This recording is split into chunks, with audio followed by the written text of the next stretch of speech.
So, I recently played Pokémon Colosseum. I didn't have the best time with it. It's definitely the least I've enjoyed any of the games I've covered so far in my review series. However, I feel like a lot of my unenjoyment with the game came directly as a result of my decision to 100% it. How do you 100% Colosseum? Well, you have to catch all 48 Shadow Pokémon in the game. Then you have to purify every Shadow Pokémon in the game.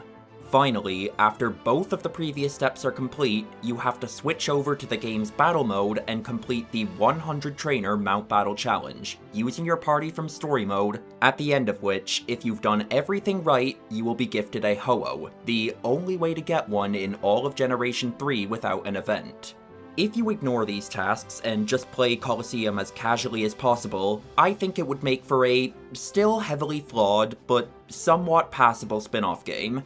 Going out of your way to complete these steps turns it into quite possibly the most miserable experience this entire series has to offer.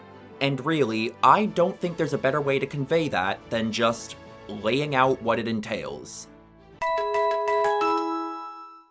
I said it in the last video, but I'll say it again here. Catching Pokémon is recurringly my least favorite core mechanic in the series. I don't really enjoy just sitting there, trying over and over for a 5, sometimes less, % chance to go in my favor. And in this game, they somehow managed to make it even more of a pain than it normally is. I maintain that the roaming legendaries in Gold, Silver, and Crystal are the most annoying Pokémon to catch out of the games I've covered so far in this series. However, a lot of the Shadow Pokémon are certainly up there. In the main review, I said that catching Pokémon in the middle of a double battle versus trainers was already more annoying than catching wild Pokémon usually was in the main series. The example I cited was that it was possible to accidentally KO them when you weren't even intending to attack them at all. I also said that it was a massive financial drain. There aren't many ways of efficiently grinding money in Colosseum. You don't even get the amulet coin until the post-game. And so, if you're going for completionism, about 90% of the money you make has to be used for Pokeballs, meaning you don't have much left over for healing items, meaning if you want to heal while in a dungeon, you constantly have to backtrack. I went over all of this in the review.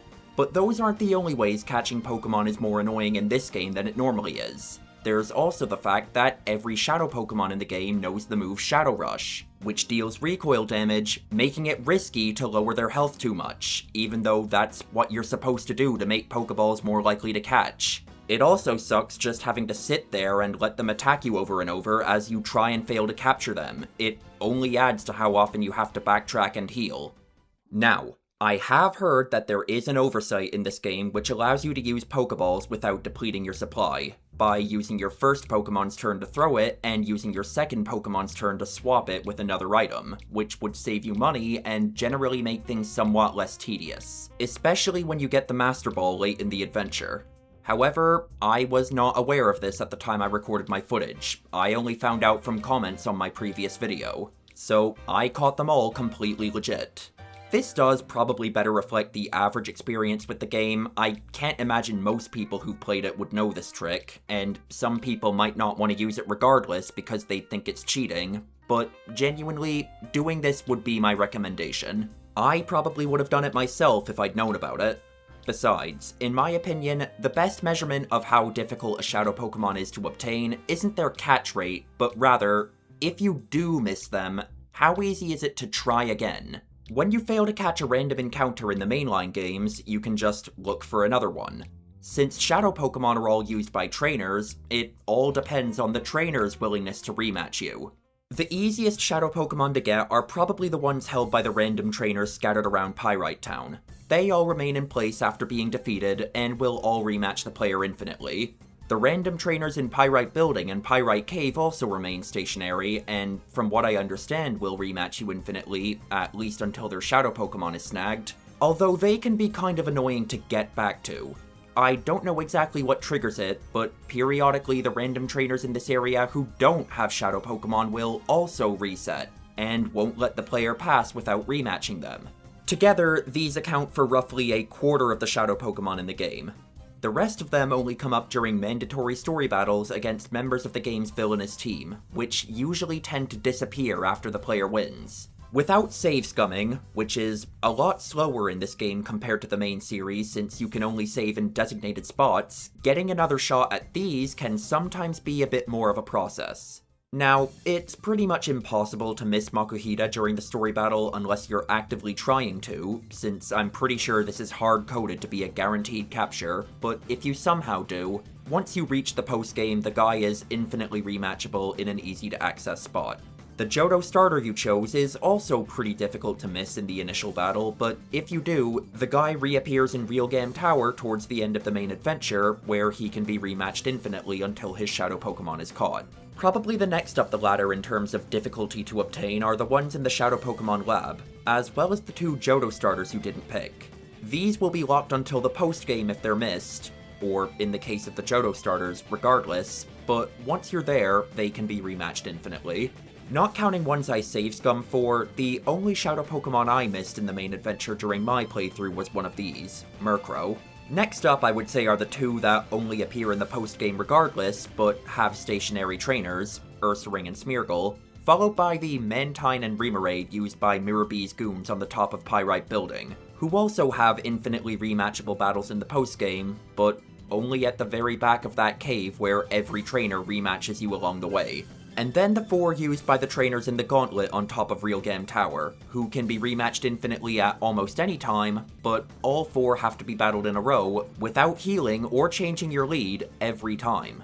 Finally, there's a large group where the rematches can only be found in Snag'em Hideout in the postgame. This includes Hitmontop, who's quite a bit harder to miss than the others in this group because you battle his trainer twice during the main adventure.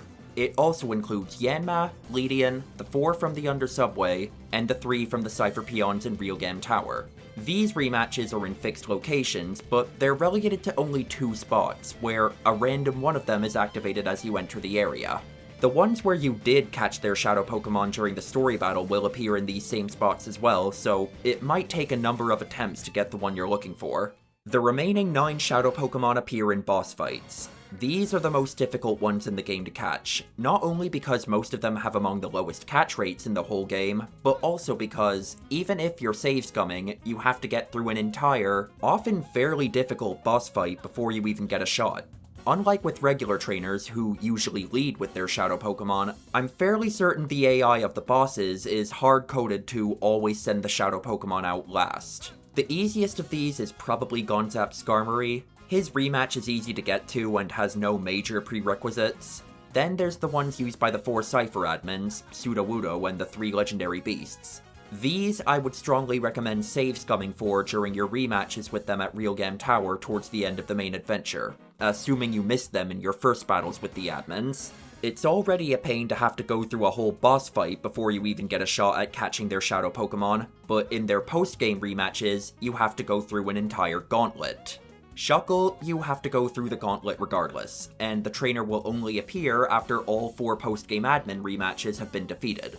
Penultimately, there's Metagross and Tyranitar, used by the final 2 bosses in the main story, Nesgur and Evis. It's difficult to rank these 2 in terms of difficulty, because I think even in rematches, battling Nesgur requires clearing the entire gauntlet first, but the battle against Evis is, individually, a lot harder than any of the other battles discussed in this section. Either way, assuming you're playing legit, use your 1 Master Ball on one of these 2. There's no better time.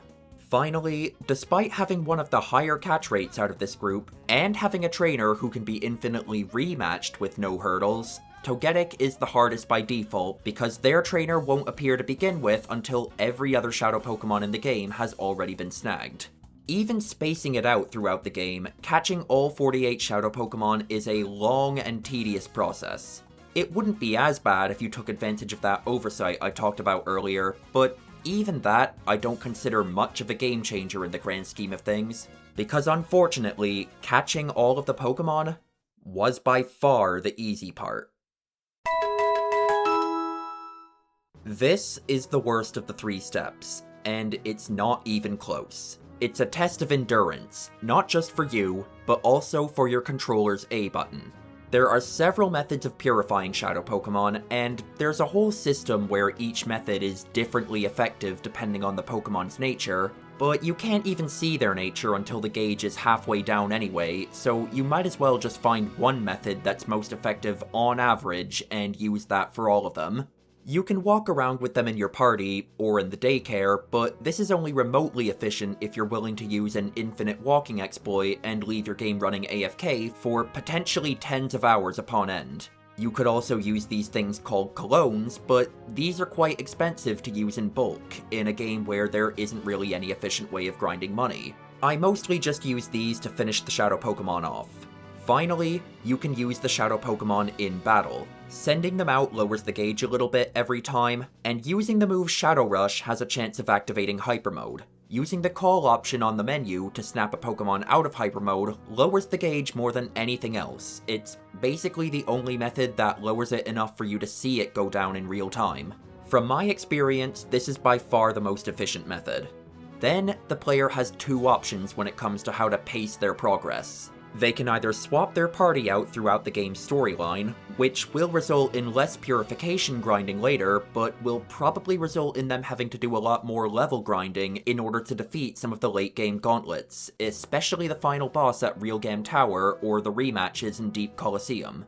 Alternatively, they can keep a core team throughout the storyline, which will probably result in less level grinding, but more purification grinding. Either way, the player is going to have to do a pretty exorbitant amount of grinding. You find a big bunch of trainers that are easy to rematch, Mount Battle tends to be the best spot, you move your cursor to the move Shadow Rush, and you spam A.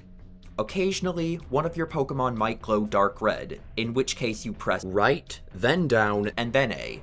For as long as it takes to purify all 48 Shadow Pokemon, that is all you do. Also, for most Pokemon, activating Hyper Mode became rarer the lower the heart gauge got.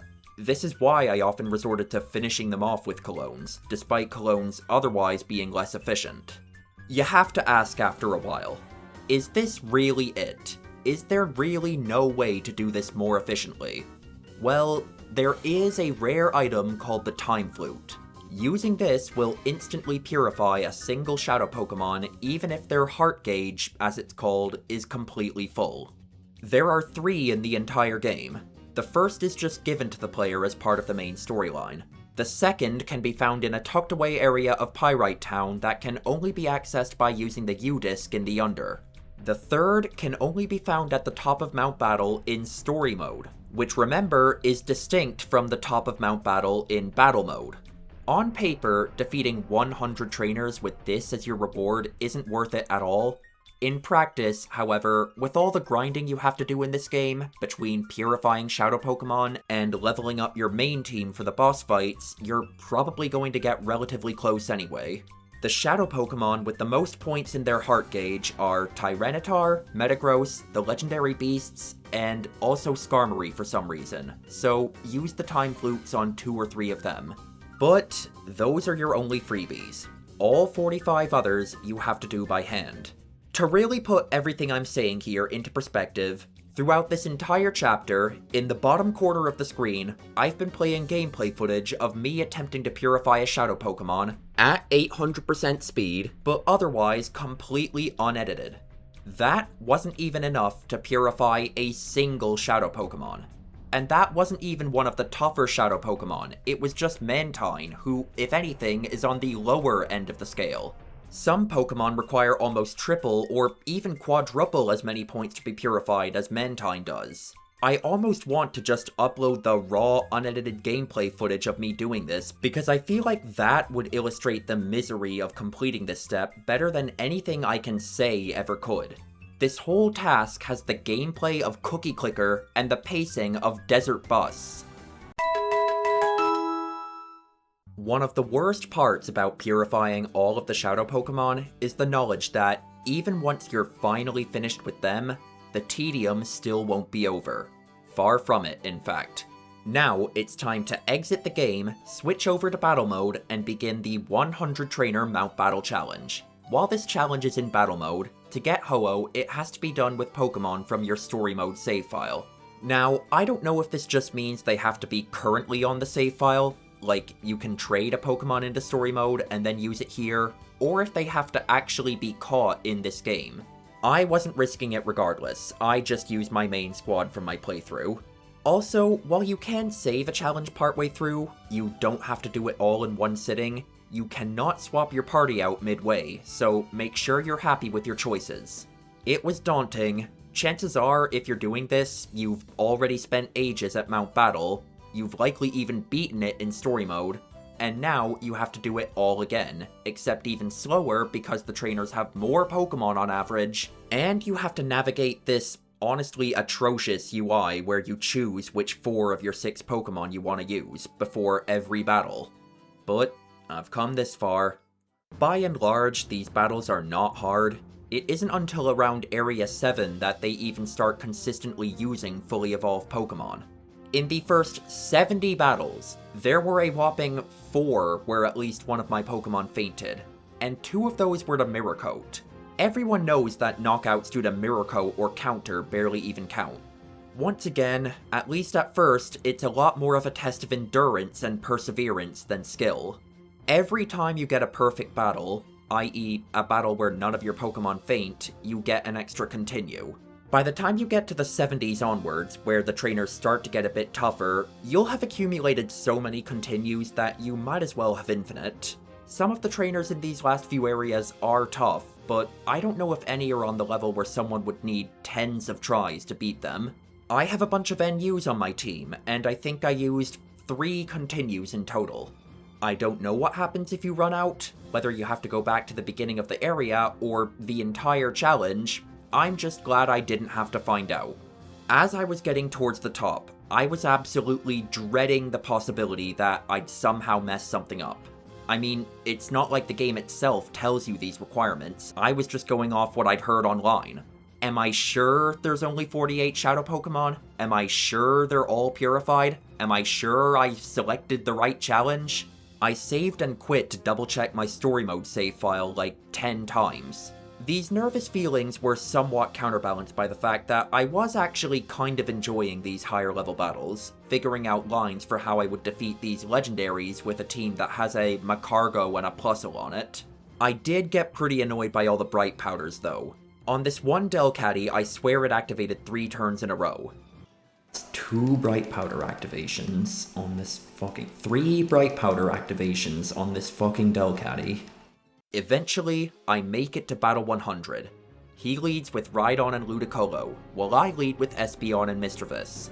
His Ludicolo attempts to use Fake Out, but targets Misdreavus for some reason. I don't know, the AI is very weird in this game. While Espeon takes down Rhydon in one hit with Psychic. He sends in Crobat next, who immediately takes heavy damage because I double targeted that side of the field. Ludicolo didn't seem like much of a threat. Crobat confuses Misdreavus next turn, but Misdreavus hits through and gets the KO, while Espeon targets Ludicolo this time. And Ludicolo misses with Hydro Pump. Okay, wow, I'm getting really lucky in this battle. Espeon finishes off Ludicolo, and his last Pokemon is Salamence. It lands a crit on Espeon, the first time in this battle either of my Pokemon have even taken damage, but then it balances out by hitting itself in Confusion next turn. It almost looked like he'd make a last stand when I got 1 more Bright Powder Mist next turn, but then Misdreavus hits through Confusion again and finishes them off. Okay, a somewhat anticlimactic final battle because he kind of threw turn 1, and I got quite lucky throughout the rest of the fight, but whatever, I'll take it. 1 more perfect battle to end things off. Now, moment of truth. The screen starts to fade to black. I braced myself for the possibility that I'd screwed it up or didn't follow the instructions properly, and that I'd have to do the whole Mount Battle challenge again. Yo, here we go. But there it was. Ho-Oh was transferred to the PC, and I was so relieved to be done with Pokémon Colosseum. In a way, Mount Battle was kind of a metaphor for this entire game, in both story mode and battle mode. The last few battles were fun. Getting to them was not. I went into this really wanting to like Colosseum, but the game just would not let me. keeping the disclaimer that it probably would be somewhat more enjoyable without the 100% experience in mind, I'm not sure I can confidently say it's my least favorite in the series so far, but it's down there for sure. And I'm not even done with the Ore region either. This game does have a direct sequel, and while I remember it having some quality of life improvements, I also remember it having some entirely new issues of its own. However, that won't be for a little bit, because going in release order, the next games in line are in fact not sequels, but remakes.